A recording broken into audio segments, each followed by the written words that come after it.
प्यारे विद्यार्थियों, पिछले वीडियो में अपन ने विवर्तनिक शक्तियों के बारे में चर्चा की थी, जिसमें अपन ने देखा था कि विवर्तनिक शक्तियां वे होती हैं जो पृथ्वी की सतह को निरंतर बदलने के लिए क्रियाशील रहती है। विवर्तनिक शक्तियों को दो भागों में बांटा गया है। सबसे पहले आती है आपके आंतरिक विवर्तनिक शक्तियां और सेकंड नंबर पे आती है बाह्य विवर्तनिक शक्तियां। आंतरिक विवर्तनिक शक्तियों के चार प्रकार अपन ने पढ़े थे। पहले नंबर पे ज्वालामुखी, सेकंड नंबर पे भूकंप, थर्ड नंबर पे सुनामी और चौथे नंबर पे सृजनात्मक एवं विनाशक प्राकृतिक बल। आज अपन आंतरिक विवर्तनिक शक्तियों का पहला प्रकार पढ़ने के बाद अब दूसरा प्रकार पढ़ेंगे विवर्तनिक शक्तियों का, जिसका नाम है बाह्य विवर्तनिक शक्तियां। तो प्यारे विद्यार्थियों, अब शुरू करते हैं अपन अगला आज का पॉइंट, बाह्य विवर्तनिक शक्तियां। तो प्यारे विद्यार्थियों, इनको कार्य की दृष्टि के आधार पर, कार्य की दृष्टि का मतलब हो गया कार्य करने के आधार पर, तो कार्य की दृष्टि के आधार पर बाह्य विवर्तनिक शक्तियों को दो भागों में बांटा गया है।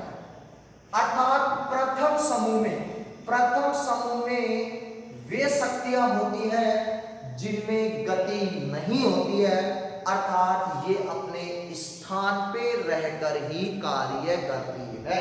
तो प्यारे विद्यार्थियों, प्रथम समूह में वे शक्तियां होती है जिनमें गति नहीं होती है और ये अपने स्थान पर रहकर ही कार्य करती है।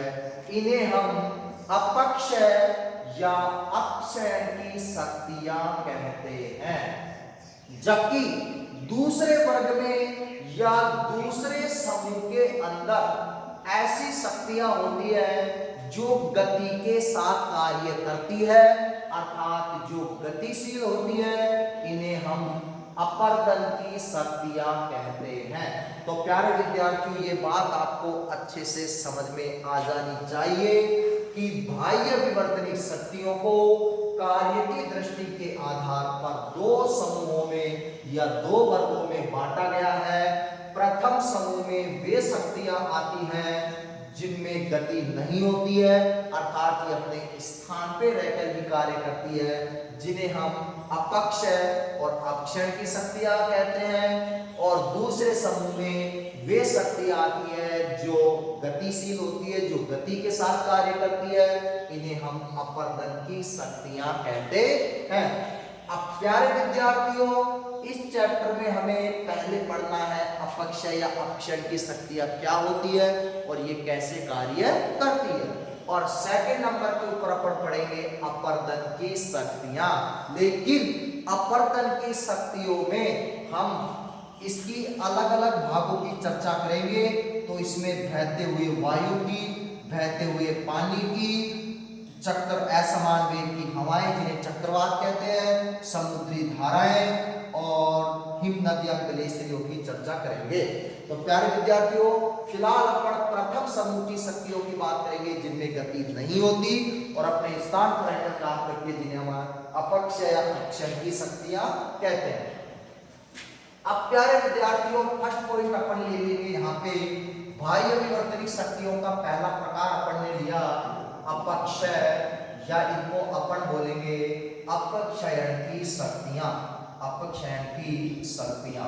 अब प्यारे विद्यार्थियों, इसमें आपको महत्वपूर्ण बातों को ध्यान रखना है कि अपक्षय और अपक्षयण की शक्तियां ये क्या करती हैं। अपक्षय अपक्षयण की शक्तियों का प्रमुख कार्य क्या है कि इनका प्रमुख कार्य ये है कि ये चट्टानों को तोड़कर उन्हें किसमें बदलने के लिए क्रियाशील रहती है, तो आप बताओगे मिट्टी में बदलने के लिए। अर्थात अपक्षयण की शक्तियां बड़ी बड़ी चट्टानों को तोड़कर उन्हें मिट्टी में बदलने का कार्य करती है। अब अपक्षयण करने में कौन कौन सहायक होते हैं, अर्थात वे कौन कौन से कारक होंगे जो इन बड़ी बड़ी चट्टानों को तोड़कर मिट्टी में परिवर्तित करने का कार्य करेंगे। तो प्यारे विद्यार्थियों, अपक्षयण करने में तीन प्रमुख कारक सहायक होते हैं। एक तो होता है आपके भौतिक कारक, पहला भौतिक कारक, दूसरे होते हैं आपके रासायनिक कारक, रासायनिक कारक, और थर्ड नंबर के ऊपर आपके आते हैं जैविक कारक, जैविक कारक। ये तीनों कारक बड़ी बड़ी चट्टानों को तोड़ तोड़ कर उन्हें मिट्टी में बदलते, अर्थात बड़ी बड़ी चट्टानों का अपक्षरण करते हैं। अब भौतिक कारक की बात करें तो प्यारे विद्यार्थियों, भौतिक कारकों के अंदर आपके आता है सबसे पहले सूर्य की गर्मी, सूर्य की गर्मी, इसके अलावा वर्षा, इसके अलावा पाला, और एक आपके आती है वायु। अर्थात भौतिक कारकों के अंदर सूर्य की गर्मी, वर्षा, पाला और वायु ये अपक्षरण का कार्य करते हैं, अर्थात चट्टानों को तोड़ने का कार्य करते हैं। किस प्रकार से करते हैं तो प्यारे विद्यार्थियों, कई बड़ी बड़ी चट्टानें, सबसे पहले देखते हैं सूर्य की गर्मी, फिर वर्षा देखेंगे, फिर पाला देखेंगे, फिर वायु को देखेंगे। तो कई बड़ी बड़ी चट्टानें दिन के अंदर सूर्य का प्रकाश पाकर क्या हो जाती है, फैल जाती है।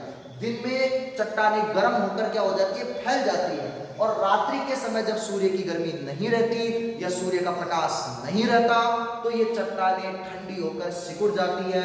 अब ये बार बार फैलना, सिकुड़ना इनका कई वर्षों तक जारी रहता है, जिसके कारण ये चट्टानें क्या हो जाती है, टूट जाती है। तो प्यारे विद्यार्थियों, सूर्य की गर्मी पाके दिन के अंदर चट्टानें फैल जाती है और रात्रि के समय क्या हो जाती है, ठंडी हो जाती है, इससे चट्टानें टूट जाती है। इसी प्रकार जब दिन के अंदर जब चट्टानें गर्म होती है और अचानक से जब दिन में बारिश होती है या वर्षा होती है, तो ये वर्षा जब इन्हें गर्म चट्टानों के ऊपर जब वर्षा का पानी पड़ता है तो ये क्या हो जाती है, चटक जाती है, और वर्षा का पानी इनको काटता है चट्टानों को, और इस प्रकार वर्षा भी क्या करने में सहायक है, अपक्षरण में मदद करने में सहायक है, अर्थात ये भी चट्टानों को तोड़ने में सहायक होती है।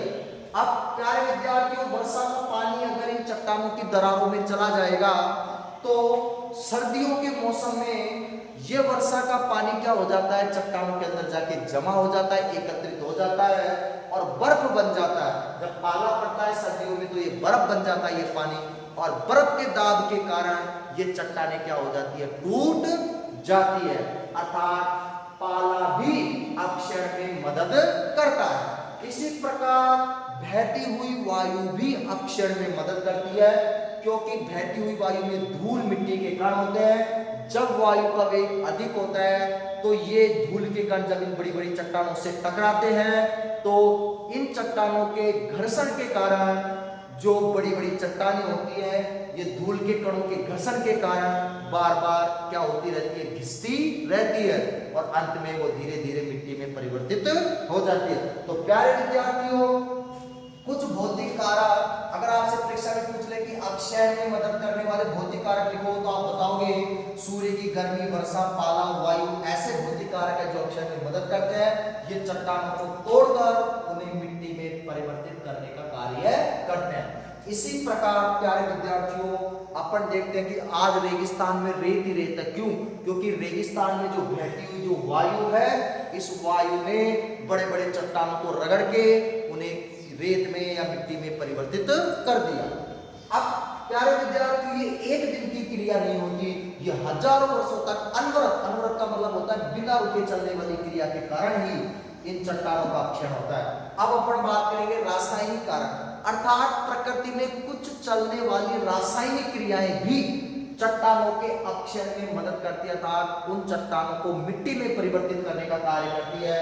जैसे अपन बात करते हैं कार्बोनेटीकरण, कार्बोनेटीकरण, इसके अलावा विलयीकरण, कार्बोनेटीकरण, विलयीकरण, इसके अलावा जल के अणुओं का जुड़ना, जल के अणुओं का जुड़ना। तो प्रकृति में चलने वाली कुछ रासायनिक क्रियाएं जैसे कार्बोनेटीकरण, विलयीकरण, जल के अणुओं का जुड़ना, इसके अलावा ऑक्सीकरण, ऑक्सीकरण, ये ऐसी क्रियाएं होती है, ये भी रासायनिक रूप से चट्टानों के अपक्षय में मदद करती है। अब आपसे सीधा प्रश्न माध्यमिक शिक्षा बोर्ड में यहां से बनता है कि अपक्षय में मदद करने वाले रासायनिक कारक लिखो, तो आपको बताना है कार्बोनेटीकरण, विलयीकरण, जल के अणुओं का जुड़ना और ऑक्सीकरण जैसी रासायनिक क्रियाएं भी अपक्षय में मदद करती है। अब प्यारे विद्यार्थियों, बात करते हैं कौन से कारकों की, जैविक कारकों की, तो जैविक कारकों के अंदर अपन बात करेंगे एक तो पेड़ पौधों की, पेड़ पौधे, एक अपन बात करेंगे जीव जंतु की, और एक अपन बात करेंगे इसमें मानव की। अर्थात ये तीनों जैविक कारक भी अपक्षय में मदद करते हैं और ये बड़ी बड़ी चट्टानों को क्या करते हैं, उनको मिट्टी में परिवर्तित करने का काम करते हैं, उन्हें तोड़ने का काम करते हैं। तो पेड़ पौधे किस प्रकार से करते हैं?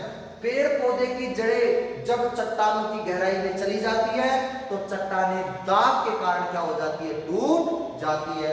अतः पेड़ पौधे भी अपक्षय में मदद करते हैं। जीव जंतु जैसे कुछ जीव जैसे चूहे जैसे जीव क्या करते हैं, चट्टानों के अंदर क्या करते हैं, बिल बना लेते हैं, अर्थात उन्हें खोखला कर देते हैं, तो जीव जंतु भी अपक्षय में मदद करते हैं। इसी प्रकार मानव तो वर्तमान में सबसे बड़ा चट्टानों का दुश्मन साबित हुआ है। वर्तमान में अपक्षय के अंदर सर्वाधिक जो अपक्षय किया जा रहा है उसमें देख किसकी है, मानव की।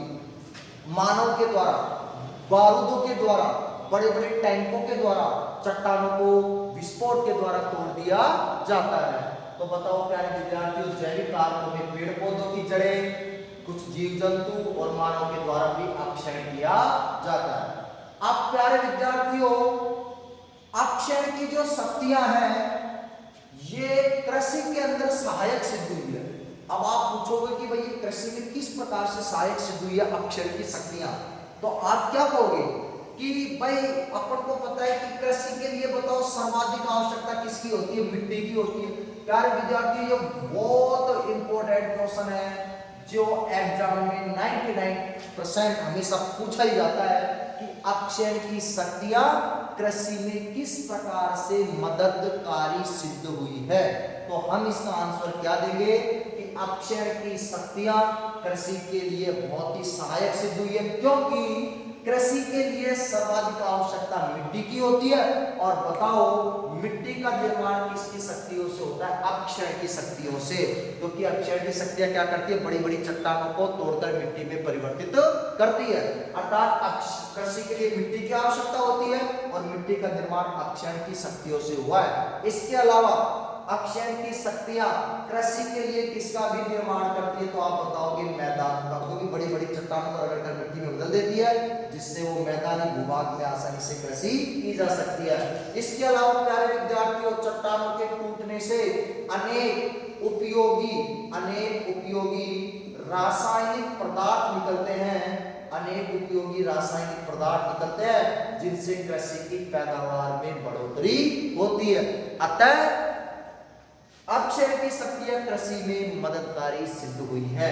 तो प्यारे विद्यार्थियों, कृषि के लिए मिट्टी की आवश्यकता होती है और मैदानों का निर्माण करने में अपक्षय की शक्तियां बहुत मददगारी सिद्ध हुई है, और कई उपयोगी रासायनिक पदार्थ भी चट्टानों से निकलते हैं जिससे कृषि की पैदावार में बढ़ोतरी हुई है। तो प्यारे विद्यार्थियों, बाह्य विवर्तनिक शक्तियों को कार्य के आधार पर दो भागों में बांटा गया था। जिनमें गति नहीं होती है वो अपक्षय की शक्तियां होती है, और जिनमें गति होती है वो अपर्दन की शक्तियां होती है। अपक्षय की शक्तियों में अपन ने देखा कि अपक्षय की शक्तियां बड़ी बड़ी चट्टानों को तोड़कर मिट्टी में परिवर्तित करने का काम करती है। इसमें कुल 3 कारक आते हैं, भौतिक कारक, एक रासायनिक कारक और एक जैविक कारक। भौतिक कारकों के अंदर सूर्य की गर्मी, वर्षा, पाला और वायु ये चट्टानों को क्या करते हैं, तोड़ने का काम करते हैं। तो बताओ, चट्टान यहाँ पे रखी हुई है, सपोज को इसी के ऊपर वर्षा, इसी के ऊपर वायु का बहाव, इसी के ऊपर पाला पड़ेगा, अर्थात चट्टान में कोई गति हो रही है क्या, नहीं हो रही है, अर्थात उसी स्थान के ऊपर उसका अपक्षय किया जा रहा है। रासायनिक कारकों के अंदर कार्बोनेटीकरण, विलयीकरण, जल के अणुओं का जुड़ना, ऑक्सीकरण, और जैविक कारकों के अंदर आपके आते हैं पेड़ पौधे, जीव जंतु, और अपक्षय की शक्तियां किसके अंदर सहायक सिद्ध हुई है, तो आप बताओगे कृषि के अंदर। अब प्यारे विद्यार्थियों, सेकंड नंबर के ऊपर आपके बाह्य विवर्तनिक शक्तियों का दूसरा प्रकार आपके आता है, जिसका नाम है आपके बी के ऊपर अपर्दन की शक्तियां। अपर्दन की शक्तियां प्यारे विद्यार्थियों, ये आपका अंतिम टॉपिक होगा इस लेसन का, जिसमें आपको अपर्दन की शक्तियां पढ़नी है और इनके प्रकार आएंगे। अपक्षय की शक्तियों के तो प्रकार नहीं थे, उसमें तो कुछ कारक सहायक होते हैं वो अपन ने पढ़ लिए, लेकिन अपर्दन की शक्तियों के कुछ प्रकार आएंगे, उन प्रकारों को भी अपन को पढ़ना है। तो प्यारे विद्यार्थियों, अब अपन बात प्रकृति में 3 पदार्थ, पहला नंबर आपके हो गया जल, दूसरा हो गया बर्फ और थर्ड नंबर क्या हो गया आपके वायु। प्रकृति में पाए जाने वाले जल, बर्फ और वायु सबसे ज्यादा अपर्दन का कार्य करते हैं। भाई ये अक्षर का तो करते हैं ही है, अक्षर में भी मदद होता है जल, बर्फ, वायु, लेकिन ये अपर्दन का भी कार्य करते हैं। तो प्रकृति में पाए जाने वाले जल, बर्फ और वायु प्रकृति में सर्वाधिक अपर्दन का कार्य करते हैं, क्योंकि इनके बहाव में आने वाली बड़ी से बड़ी चट्टानें भी एक स्थान से बहकर दूसरे स्थान पर चली जाती है। अर्थात ये गति के साथ कार्य करें। बहता हुआ पानी है, बहती हुई वायु है, बड़े बड़े ग्लेशियर है जिसमें बर्फ की परतें नीचे की ओर खिसकती है। तो जल, बर्फ और वायु प्रकृति में 3 ऐसे पदार्थ हैं जो सर्वाधिक अपर्दन करते हैं, क्योंकि अपने मार्ग में आने वाली बड़ी बड़ी चट्टानों को एक स्थान से दूसरे स्थान के ऊपर बहा ले जाते हैं। अतः इनके द्वारा अपर्दन की शक्तियां सबसे ज्यादा होती है। अब प्यारे विद्यार्थियों, अपर्दन की शक्तियों में अपन को क्या क्या पढ़ना है, तो सबसे पहले अपन पढ़ेंगे फर्स्ट नंबर पे बहती हुई वायु की शक्ति, बहती हुई वायु की शक्ति। सेकंड नंबर पे अपन पढ़ेंगे प्यारे विद्यार्थियों बहते हुए जल की शक्ति, बहते हुए जल की शक्ति का अपन अध्ययन करेंगे। प्यारे विद्यार्थियों थर्ड नंबर के ऊपर अपन पढ़ेंगे असमान वेग की हवाएं, असमान वेग की हवाएं। और असमान वेग की हवाओं से क्या उत्पन्न होते हैं, चक्रवात। ध्यान रखना, तो इसमें अपन चक्रवात के बारे में अध्ययन करेंगे। नंबर 4 के ऊपर आपके आते हैं हिमनद, हिमनद कह दो या इनको अपन बोलते हैं ग्लेशियर, हिमनद या ग्लेशियर। और प्यारे विद्यार्थियों नंबर 5 के ऊपर अपन अध्ययन करेंगे किसका, तो अपन करेंगे समुद्री धाराओं का, समुद्री धाराएं। तो ये नंबर आपका 5th टॉपिक हो जाएगा समुद्री धाराएं। तो अपर्दन की शक्तियों में हमें किन किन का अध्ययन करना है, बहती हुई वायु की शक्ति, बहते हुए जल की शक्ति, असमान वेग की हवाएं, हिमनद और ग्लेशियर, और अंत में अपन पढ़ेंगे समुद्री धाराएं। और इस प्रकार ये अपना टॉपिक और ये अपना लेसन भी क्या हो जाएगा कंप्लीट। तो मिलते हैं नेक्स्ट वीडियो में जिसमें अपन इस टॉपिक को, इस लेसन को कंप्लीट कर देंगे, जिसमें अपन इन 5 शक्तियों को पढ़कर ये अपना लेसन कंप्लीट हो जाएगा। उसके बाद फिर अपन एक नए लेसन की ओर आगे बढ़ेंगे। तो मिलते हैं नेक्स्ट वीडियो में, धन्यवाद।